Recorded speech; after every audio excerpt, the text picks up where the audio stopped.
Hello everyone. सो ये वाले video में हम लोग डिस्कस करने वाले हैं master tip for your accountancy paper. Yes, this video is important for all the semesters, semester 1, semester 3, semester 5 and कोई भी अगर अकाउंट्स जो भी सेमेस्टर में पढ़ रहा है या फिर कोई भी कोर्स में पढ़ रहा है उसके लिए इंपॉर्टेंट है। ठीक है, बहुत ध्यान से देखिएगा।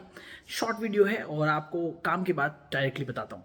सबसे पहले अकाउंट्स का पेपर में हमारे को जो मेजर कन्फ्यूजन रहता है वो ये रहता है कि कौन सा सम्स पहले अटेम्प्ट किया जाए।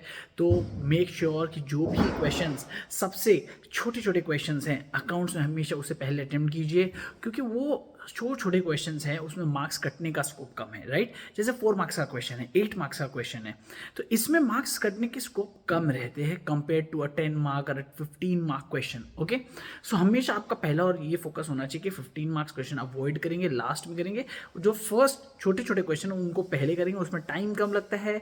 नंबर 1 बेनिफिट, उसमें स्कोर ज़्यादा मिलता है, एग्जामिनर के पास मार्क्स काटने का स्कोप कम रहता है। ठीक है, now coming to the 15 mark the long questions, वो आप एकदम लास्ट में अटेम्प्ट करोगे। इस बार भी एग्जाम में यही याद रखना, लास्ट में अटेम्प्ट करने का, बिकॉज अल्टीमेटली मिलना 15 है बट वो time consume 20 to 30 mark, 20 to 25 marks जैसा कंज्यूम कर जाता है अगर आपका स्पीड बढ़िया नहीं है। ठीक है, सो जैसे हर सेमेस्टर से अगर एग्जाम्पल दूँ तो आप अगर पकड़ लो, आपका एक सिंगल एंट्री का सम है 15 मार्क्स का। सेमेस्टर 1 का अगर बात करें, सेमेस्टर 5 का अगर बात करें कंपनी फाइनल अकाउंट्स का सम्स है, जो बड़ा वाला सम्स है 50 मार्क्स।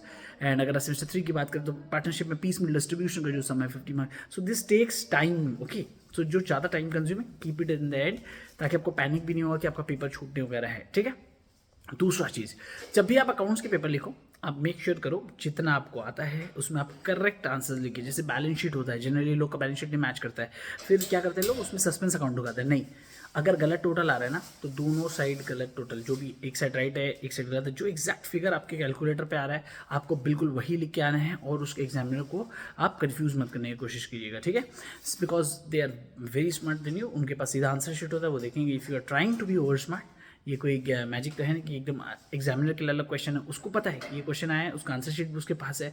आप अगर ओवर स्मार्ट बनोगे वो पूरा काट देगा, फिर आप बोलोगे कि सीयू मार्क्स कम देता है। राइट, सो ये 2 मेजर ट्रिप है। अब जो थर्ड है, थर्ड क्या याद रखना है सर, अगर हम लोग सारा क्वेश्चन अटेम्प्ट कर देते हैं तो क्या हम लोग एग्जामिनर को थोड़ा बेवकूफ़ बना सकते हैं? इन दिस सिचुएशन अगर मैं अपने जगह रहूँगा, अगर आपको सारे क्वेश्चन आते हैं और आपके पास बहुत टाइम है, आप सारे क्वेश्चन अटेम्प्ट कर दो, कोई दिक्कत नहीं है। लेकिन अगर सपोज आपके पास ऐसा भी अपॉर्चुनिटी है ना कि आपको सपोज पेपर कंप्लीट हो गया, आप बैठे हो, आपको कुछ करने को नहीं है, आप क्या करो, अगर सपोज आपको एक एक्स्ट्रा पार्ट है, जैसे 6 क्वेश्चन है उसमें 5 अटेम्प्ट करना है, तो आप छठा का भी कोई एक आधा क्वेश्चन, देखो बैठे बैठे क्या करें, करना है कुछ काम, सो एक क्वेश्चन एक्स्ट्रा ही बना के आ जाना, जितना भी आपको उसमें आता हो। बाई चांस एग्जामिनर से मिस हो जाता है ना तो उसमें भी मार्क्स आपको मिलने का बहुत स्कोप रहता है।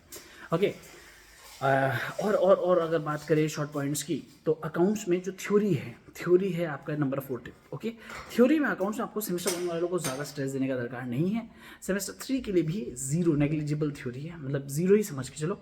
एंड सेमेस्टर 5 के लिए अगर बाई चांस एग्जाम में थ्योरी आता है that will be more of a common sense and not of a देखिए आपको कुछ रट के जाना है। ठीक, सो ऐसा कुछ खास अलग सा थ्योरी नहीं है जो आपको रट के जाना है। जस्ट ये जो कोर सेमेस्टर्स हो गए 1, 3, 5, इसमें जो अकाउंटेंसी है ये मोर ऑफ प्रैक्टिकल ओरिएंटेड है एंड नॉट थ्योरी ओरिएंटेड।